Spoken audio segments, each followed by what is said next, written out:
Hello again. Here's a film with ideas to help high school students prepare for university through the summer, what to do in September.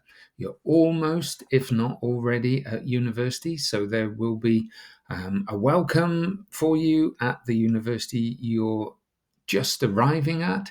And this film's all about thriving during your first few weeks there. So your journey's starting now. It's the moment you've been waiting for. And September is all about settling in and exploring your new environment, the new place where you'll be living, studying, and working, perhaps.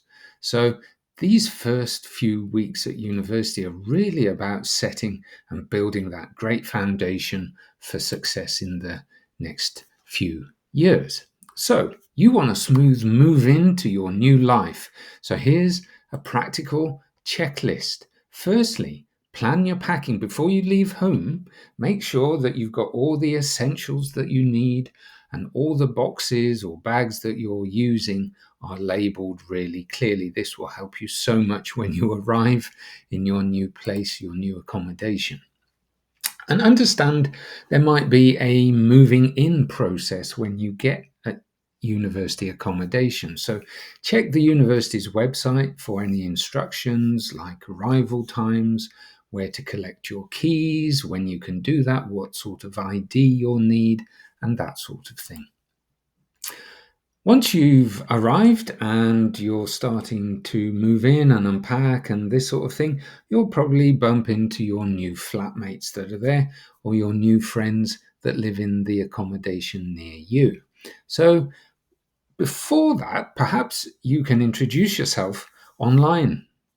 If that's possible, if there are forums that the university's set up, like WhatsApp groups or those sort of things, and be friendly and approachable, and you'll start making friends immediately.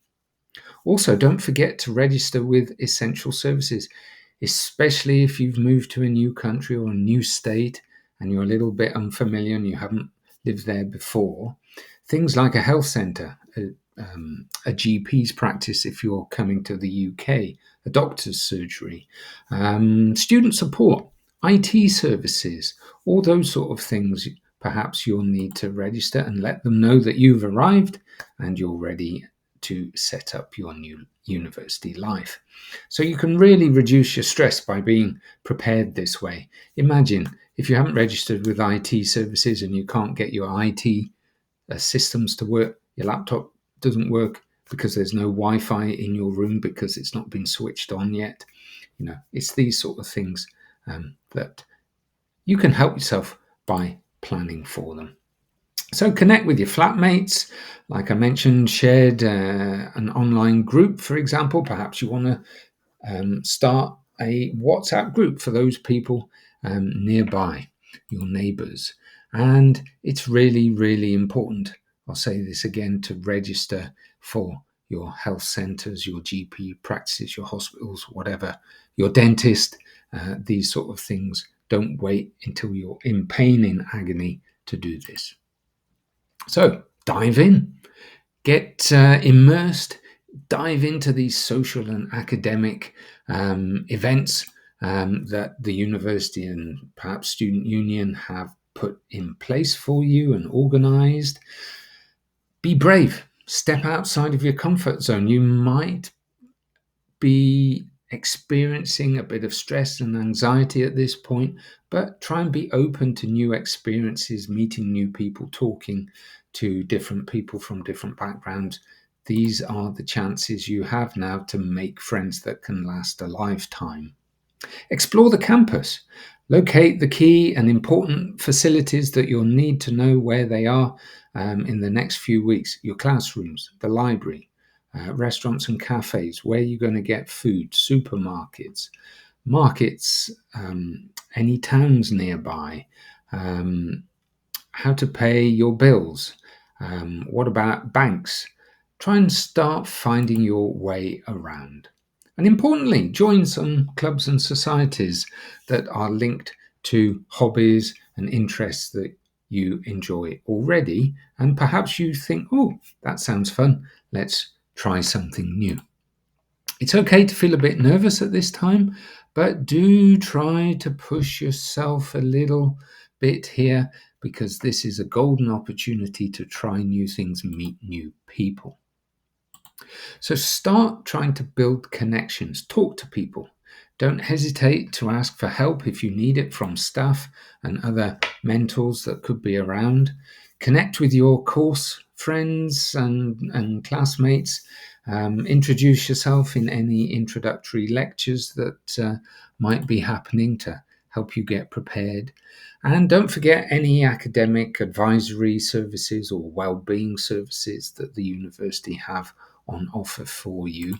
Connect with them. And try and balance your socializing and your rest periods. Don't overdo it. It's very easy to go on, wild benders on the first few weeks of university freedom that you have away from your parents or other responsibilities. But don't forget to schedule some downtime. You still need to sleep. You still need to eat. Perhaps you need to go shopping, get some last minute items like a duvet if you haven't got bedding, or it's not warm enough, the bedding that you do have, perhaps a pillow if the one you have isn't quite suitable. Perhaps you need some pots and pans to help you with your cooking your food, your lunch, and preparing your dinner and that sort of thing. Stay hydrated and eat well. Look after your physical health. It's really, really important. But also manage your finances. Don't go on a massive spending splurge in the first welcome week. That money has probably got to last a little bit longer. Make sure what to do in emergencies and your own safety. What happens, who to call if there's a fire, if there's an earthquake, if there's a gunman on campus or something. What do you need to do? Who do you need to contact? Where do you need to go? Make sure you can find out these things. So get ready for your lectures as well, of course. Any pre-reading that needs to be done, is there? Find your lecture halls, your classrooms. Be prepared for the time and location of these first classes. Don't miss them. They're really, really important to set the scene for the whole academic year. So make sure you have access to your timetables. You understand your course structure, what modules and assessments there are coming up, and think about what to do in terms of your academic goals. What do you want to achieve this semester? Pass the course, of course, but maybe there's other things. Perhaps you want a certain score overall for your whole course in the first year. That's important for your future. Find your community as well. So you might have course or study groups that can help you bond with others. There's student societies and clubs in your university, probably organised by the student union. The university staff will organise events, no doubt, to welcome you. They're called induction events. There might be student mentors and peer support programs running at your university as well. And so be organised and prepared. Attend these events and step outside your comfort zone. Explore your campus and join societies that interest you and clubs. Talk to people and build your support network, but balance this socialising and rest period and ensure that you are ready for when your classes start. You know where to go, you know what time to be there. So I hope you've enjoyed that and find it useful. If you can, like and subscribe to my channel, that would be great. So good luck with your first few weeks at university. I wish you the very best. Bye now.